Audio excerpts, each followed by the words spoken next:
Сондай ортада өстік, кішкентайлар тұрдық, өзіміз таяқ жедік көп. Қанға сіңді де. Өзім шын көп таяқ жедім, басыма сотрясение алған кезде болды, пышақта қалған кездер болды. Вот. Денең құрыса бастады. Құрысқан кезде жаман ой туады. Жаман сезім жаман ой тудырады. Бұл шеңберге түстің деген сөз. Осы шеңберден шыға алмаймыз біз.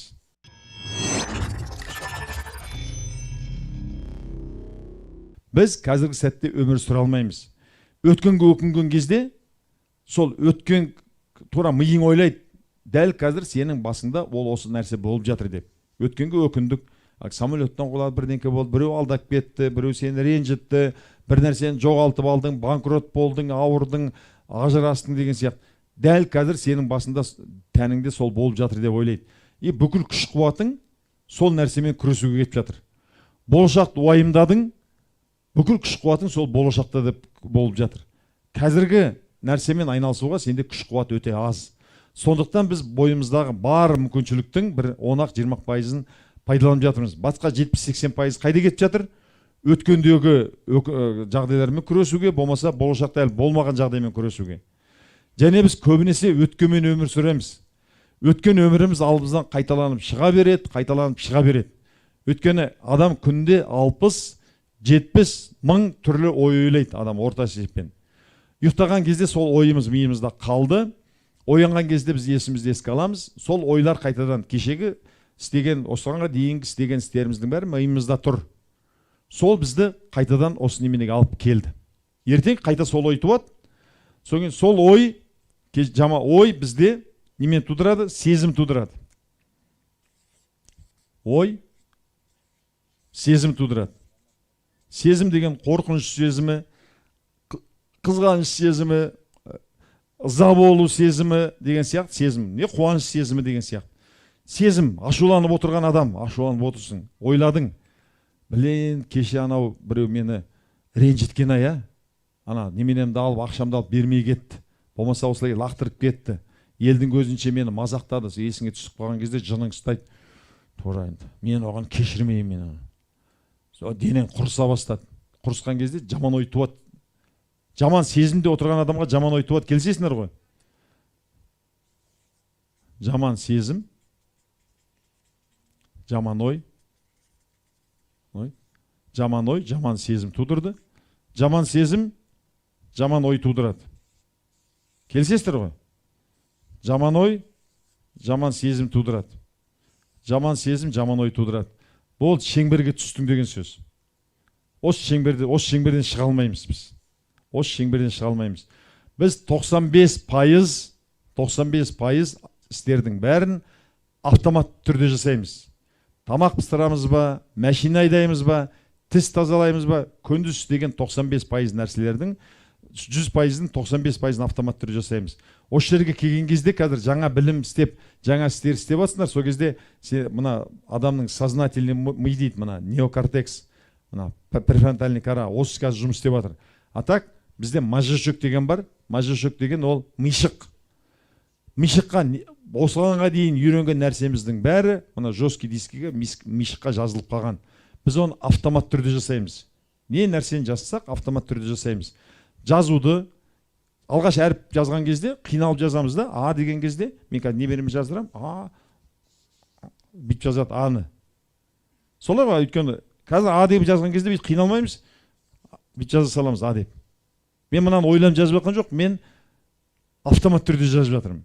Машина айдағанда алғашында қорқып дірілдеп айдаймыз, біраздан кейін айдап келе жатып, SMS жазып, телефонмен сөйлесіп келе жатасың. Солай ғой, автомат түрде. Біз автомат түрде қайғыру, ренжу, өкпелеу, қызғану, оның бәрі біздің мишығымызда жазылып қалған автомат түрде. Біз ояумыз деп ойлаймыз, біз ояумыз емес, біз бейсана түрде бәрін істеп жатырмыз. Где-то 5% нәрсені ойланып жасаймыз. Біздің тәнімізде жазылып қалған. Енді ол тәнімізде жазылып қалған нәрсе, бағанағы өкпе, реніш, қайғы, жалқаулық деген жаман мінез кеселдерін бәрін жаздыңыздар ғой. Оның бәрін алып тастау үшін Абай атамыз айтады: ойға түстім, толғандым, өз мінімді қолға алдым, жүрегіме көз салдым, тексеруге ойландым. Бойдағы мінді санасам, тау тасынан аз емес, жүрегімді байқасам, иіне дейін таз емес. бәрі болды өзімнен тәңірім салған наз емес, аршып алып тастайтын апандағы саз емес дейді. Өмір бойы абай өзімен күресіп өткен. Махаббат қадаватпен майдандасқан қайран менің жүрегім мұз болмай ма, ат чабалмас мінімнен, ашуға да айлаға жақтым шырақ. Абайдың өлеңдерін қарасаңдар, өмір бойы өзімен күресіп өткен, қара сөзінде де сол, тарихында да сол. Бірақ айтады, аршып алып тастайтын апандағы саз емес. Сүйекке біткен мінез, көрге біткен көрге өзіңмен бірге кетеді деген сөз бар. Бірақ ғылым білім дамығаннан кейін көздегі қарашықты қалай 5-ақ минуттың ішінде ауыстырып саған басқа қарашық салып береді, сен көріп кетесің. Соқыр ішекті 5-ақ минутта алып тастайды, сен сау болып кетесің. Дәл сол сияқты мінез кеселдерін бүйтіп алып тастауға болады. Фит деп флешка тазалаған сияқты. Флешка тазалаған сияқты. Кірдің да тазаладың да, орнына аппақ жақсы мінезді құйып бердің. Ол қай уақытта болады? Ол қай уақытта адам баласы екі жағдай, біреу альфа состояниеға кірген кезде. Альфа состояние дейді, альфа жағдай. Біз негізгі адамның денесінен толқын бөлініп тұрады. Қатыгез адамнан көрініп тұрады. Осында келген кезде мен байқаймын, әсіресе мастер-класста, мына жерде ондай адамдар жоқ. Шыбындар отырады. Өткен жолы мастер-класс қатысқанда көрдіңдер, адам сазарып отырған адамнан бір толқын бөлініп тұрады. Сезесің. Көрмесің де сезесің анадан. Өткен толқын бөлініп тұрды, саған жетіп жатыр. Ананың саған бір менсінбей отырғанын, сен жек көріп отырғанын деген. Адамдар қорыққанда ат бағынбай қояды. Байқайсыздар ма, жігіттер, әйел адам келгенде жаңағы жұп-жұп асады, мінгізбей қояды. Өйткені адамның денесінен қорқыныш толқыны бөлініп жатыр. Біз бүкіл денеміз ол энергия. Денеміз атомнан құрылады ғой. Атом субатомнан құрылады. Субатом электроннан құрылады. Атом электроннан құрылады. Келісесіздер ғой? Физиканы оқыдық қой. Электроннан құрылады. Бірақ электронның ішінде материя 0, 0, 0, 0, 0, 1. Материя. Қалғанның бәрі энергия. Эйнштейн дәлелдеп кеткен. Атом электроннан тұрады, электрон материядан тұрады. Яғни біздің денеміз емес, бүкіл әлем үлкен энергия. Бәрін атомнан тұрады ғой. Мына шексіз миллиардтаған атомнан тұрады. Ал атомнан не тұрады десе, атом электроннан тұрады. Электрон неден тұрған кезде 0, 99-да 99 энергия, материя мына бақ. Бүкіл әлем энергия. Біздің ойымыз да энергия. Сол адамның денесінен сол бөлініп тұрады. Қорқақтық, реніш бәрі көрініп тұрады. Енді біз не істейміз? Кішкене күрделі болып жатыр ма? Түсінікті ғой да? Қарапайым ғана. Түсінікті. Біздің мына санамызда тұрған нәрсені алып тастауымыз керек. Оны алып тастау үшін бета, альфа, тета, дельта состояние деген состояние болады. Альфа, соның ішіндегі, біз қазір бета состояниеде өмір сүреміз, негізгі үлкен адамдар. Ал альфа состояние қашан болады? Таңертең ұйықтап бара жатқан кезде дейді. Маужырап, не ояу емес, не ұйқы емессің, кетіп бара жатсың. Бір әлемге шығып кеттің. Сол кезде адам альфа состояние болады да. Кәдімгідей оны толқынмен медициналық прибор арқылы өлшеуге болады. Толқындар жиі болады. Деп бөлініп тұрады. Ал бета состояниеде толқын мынандай болып тұрады. Сені бөлініп тұрады. Қорыққан адамның толқын бөлініп тұрған сияқты. Болмаса таңертең оянған кезде кейде болады, қайда жатқанын білмейсің де. Маужырап, қайда жатыр, ояусың ба, ояу емессің ба, өстіп келе жатқан кезде, сол кезде адам альфа состояние. Ұйықтап жатқанда болады. Соңын сәбилер, 1 жастағы, 5 жастағы, 6 жастағы, 6 айлық бала, 5-6 айлық бала, ояу сияқты, бірақ ол ешкімді көрмейді, танымайды ол. 2 айлық бала қарайсың, көзі ашық көріп отыр, бірақ анасы ма, әкесі ма, бөтен адам ба танымайды. Соң айтады, тани бастайды, жатырқай бастайды дейді, біз айтамыз да. 1 жасқа келген кезде жатырқай бастайды, талпына бастайды. Көз көргенмен ол альфа состояние, әлі миы солай жұмыс істеп жатыр. Деп жұмыс істеп тұр да, сондай состояниеге кіреміз. Сондай состояниеге кірген кезде, ондай состояниеге адам қашан кіреді? Гипнозбен кіреді. Гипнозбен. Гипноз жасаған кезде айтады, 40 градус ыстықта отырады да, айтады, суық, сол альфа состояниеге кіргізеді, сол кезде адам киіне бастайды. Көріп беріңдер? Киіне бастайды. Болмаса 40 градус суық жерге кіргізеді да, қазір ыстық, керемет ыстық жерде отырсын, мочода ұрсын десе, ана тыржалан шешім тастайды адам. Қазір сен құсқа айналдың, сен аққу болдың десе, ұша бастайды. Мен талай рет көрдім гипнозистерді. Альфа состояние кіргізеді, сол кезде адаммен не істегісі келсе, гипнозист соны істейді. Сядь.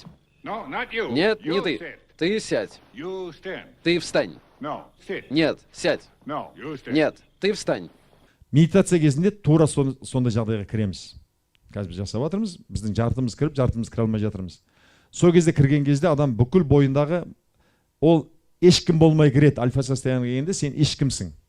Мен Ахметбекпін, сен Мирасың, сен Нұргүлсің, сен Сандуғашсың, сен ешкім емессің. Мына большая тройка дейді, үш нәрсе бар. Адамның тәні бар, адамның қоршаған ортасы бар, соның үшінші уақыт. Есте сақтап алыңдар. Тән, орта, уақыт. Осы үшеуінен шығып кету керек гипноз кезінде. Медитация кезінде. Тәніңнен де шығып кетесің. Мына сенің санаң тәніңнен шығып кетеді. Ортадан шығып кетеді. Бүкіл мына кеңістіктен космосқа кеттің, космосқа. Және де уақытта жоқ. Мүлде шетсіз шексіз әлем, энергияға айналдың. Сол кезде сен қалаған өмірді сен шақыра аласың. Қалаған өмір не сені тауып алады, не сен қалаған өміріңді. Өзіңнің жетілген, өзіңнің мүлтік кемелденген тұлғаң. Идеальная версия себя. Өзіңнің кемелденген тұлғаң. Қандай адам болғың келеді? Еңбекқор, мейірбан, ақ көңіл, батыл, ақ жарқын, мейірімді, қайырымды. Бәріміз сондай адам болғымыз келеді. Келсесіңдер ғой. Тура сол тұлғаға айнала аласың. Өзіңнің кемелденген мүлтіксіз тұлғаң, идеальная версия себя. Дәл сол кезде бұл 2 айлық, 1 айлық жұмыс, мүмкін 1,5 ай. Осы курстың соңына дейін сіздермен бірге өтеміз. Сол кезде маңайдағы адамдардың бәрі айтады: "Мә, сен адам танымастай өзгердің. Бұрын қызғаншақ едің, бұрын жалқау едің, бұрын қатыгез едің, бұрын уайымшыл едің. Енді керемет мейірбан, ақжарқын, қайырымды, шынайы басқа адамға айналдың" деп айтады. Қазір өздерің қандай адамда екендерін білгің келсе, кім Нұржамал тапсырма. 10 жақын адамдарыңнан жазасыңдар: "Менің бойымда қандай кемшілік бар" деп сұрайсыңдар WhatsApp-пен. "Менің қандай жаман мінезім бар?" Сол кезде көресіңдер өзің қандай адам екеніңді. Біз ішкі неменеміз бен сыртқы немеміз екі бөлек. Сыртқы адамдар білет сен қандай екеніңді. Құрметті көрермен, бұл видеодан соң дипломмен неге жұмысқа алмайды атты видеоны көруге кеңес беремін. Ол видеода студенттік уақыттың маңыздылығы мен кәсіпті дұрыс жүргізу туралы айтылады. Сілтемені басу арқылы студенттермен болған сұхбатты көре аласыздар. Қыз кезінде бәрі жақсы, жаман әйел қайдан шығады дейді ғой жігіттер. Қыз кезінде қарасаң керемет, мейірбан, тамағың пісіріп, келік мініп алғаннан кейін қамытты кигізгеннен кейін өзін көрсете бастайды мінезін. Солай ғой да жігіттер. Қыз кезінде бәрі жақсы. Солай деп қояды. Өзі жетісіп тұрғандай да қоясыңдар қыздар.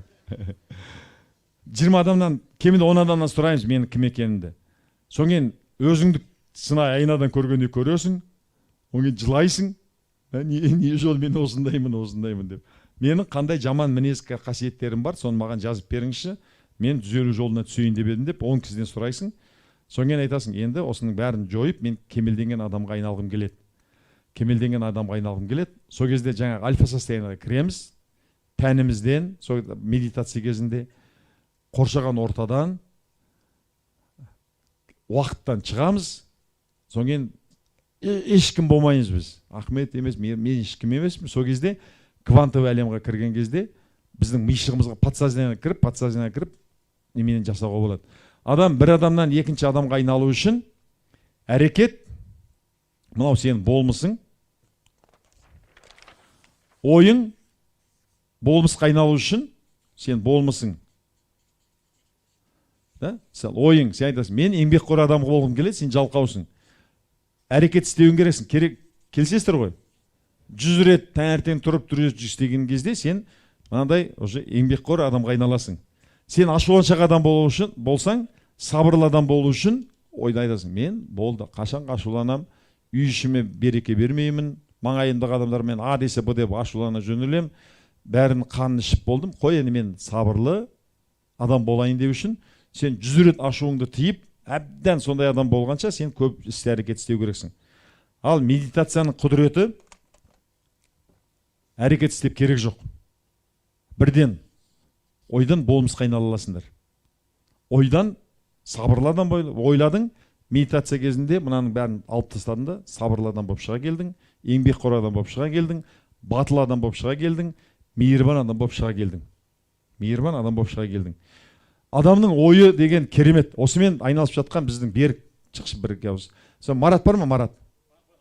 Марат пен Берік шықсын, екеуі бір-екі ауыз қазір. Біз бүкіл командамызбен айналысып жатырмыз. Берік айналысып жатыр. Қысқаша, Берік қандай жаман қасиеттерден құтыла алдың?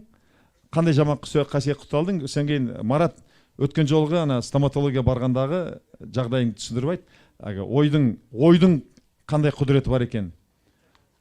Кім Берік қысқа ғана еді? Қашан айналысып жатсың және қандай жаман қасиеттен құтыла алдың? Қайырлы күн барлықтарыңызға. Көңіл-күйлеріңіз қалай? Айналысып жатқанымызға осы жаңа жылдан басталды.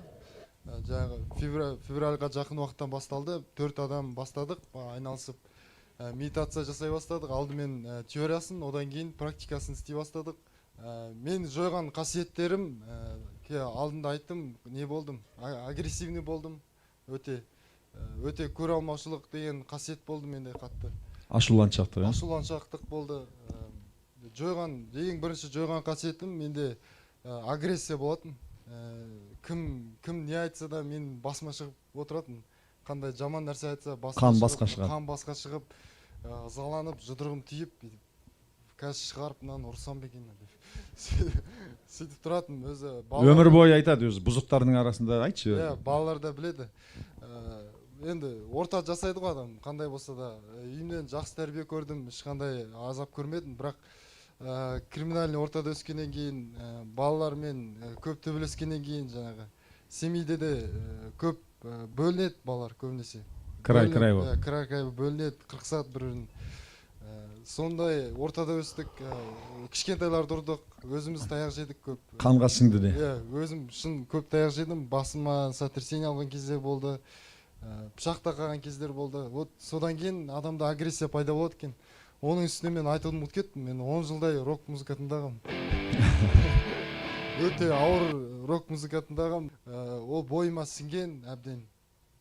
Сонымен өткен жол жағдайды айтшы, ініңмен бе, кіммен, не болды? Ол мысалы бұрын мен ініммен қатты қырқысып төбелесіп қалатынбыз. Бәрібір таяқ жейтін ол. Ол бір жаман сөз айтқаса, сөз қайтарса мен ұрып жіберетін жағдайға бірден жететіндей. Өткен жолы сондай болды, інім айтты, інім тыңдамай қойды, екіншіден өзіме қарсы сөз айтты, қатты сөз айтты. Мен ашуланайын десем, сезбеймін жаңағыны. Ашулана алмайым дейді. Өйткені мына медитацияның көмегімен жасап жүрді, сол ең бірінші күрескенің сол ашуланшақтық болды ғой, да? Ең бірінші күрескенім сол болды, себебі өте тежеп тұрды мені қатты. Ашуланшақ кезінде сезінетінде қанға басыма қан шығып баратқан кәдімгі. Ысып, жұдырығым түйіле бастаған сезінетін. Осы жол просто жай өткізіп жібере салдым. Жарайды. Жоқ, ана қасиет. Ашуланайын десе, ашулайын десе бар. Кейбір мейірбан адам болады ғой. Ашуланғанды түкке етпейді. Ей, сені ма деп бітіреді. Орақ бетінде күлкі ар жағында неме тұрады. Жоқ. Енді бір жаман қасиеттен құтылды, осы сияқты бүкіл жаман қасиетті бірінен кейін бірін жойып тастауға болады. Міне Берік осы біздің осы тренерлердің бірі осы мотивация жағынан бірге өткізетін боламыз. Мотивация болғанда медитациямен бүкіл адамның ауруын емдеп жазу, жаман кеселдерінде ешқандай дәрісіз, дәрігерсіз емдеп жазу. Марат, өз басынан өткен оқиға айтып берші. Марат просто енді қосылып жатыр неменеге. Осы медитация тобына. Сәлеметсіз бе? Менің есімім Марат. Бір апта бұрын мен стоматологияға бардым. Бірақ та стоматологияға бармақ тұрмы? Бармай тұрып, бір жылдай өз-өзін дайындадым. Имплант орнатуға. Қатты қорқады екен немеден? Стоматологтан қатты қорқам. Дайындалып жүрдім, ауырмайды, нетеді деп, бәрі жақсы болады деп. Стоматологты укол қойды, бәрі жақсы болды. Даже ауырған жоқ та, сезген жоқпын ауырғанын. Бірақ та бір ой кетті де басыма. Қазір бәрі бір ауырып қалады деді. Бір кезде көзім қарайып талып кеттім. Ана барған кезде дайындалып барған ғой енді. Ауырмайды, медитация жасап, дайындалып барған, бәрі ауырмайды, жақсы отырды. Енді бір жыл бойы дайындалып бара алмай жүр, қолы қалтырап. Барады дегендер. Сен өткен жол кеңірек айтқан болатын. Соң айтады да, бәрін егеді, бәрі жақсы, нормально отырмын. Соң Деснаны кезген кезде, соны айтшы. диснамды кесті, ашты, и потом уже где-то 1,5 сантиметрдей төмен теседі Аха. челюсті. Содан кейін барып имплантты қойтады. Сол кезде біріншісін кесті, ауырған жоқ. Екіншісін кесіп жатқан кезде өзім ойладым, қазір ауырады ау деді. Просто сөйтіп ойладым да, уже болды. Көзім қарайып, Талып қалған. талып қалды. Потом нашатырный спирт алып келді. Нашатырный спирт жаман енді, иісі страшный. Мұрныма, шекеме жағып жатыр да, иісін сезбеймін. Уже форточканы ашып қойған, адамдар уже до такой степени нашатырный қатты да иісі. Уже кабинетте адамдар тек қана врач қалғандар уже шыдай алмай жатыр да, мен соны сезбей отырмын.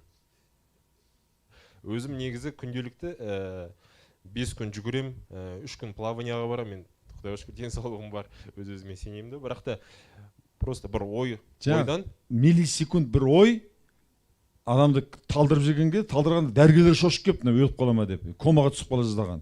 Бір кішкентай ойдан укол салынған, шыны укол салып тастаған, ештеңе ауырмайды. Ойдың құдіретін көріп отырсыздар ғой. Ауырған жоқ еш нәрсе. Тек қана ойладым да, сол болды, сол оймен уже болды. Жақсы. Енді бұның нәрсесі ойды, медитация, жақсы, рахмет Марат. Медитацияның құдіреті сіздер ойды басқара алатын боласыздар. Ойды басқара алсаң, бағана 1 минут әдейі жаттығу жасап қыздым. Ойды басқара алсаң, сен өміріңді басқарасың. Өзіңді басқарасың, ойыңды басқара алсаң.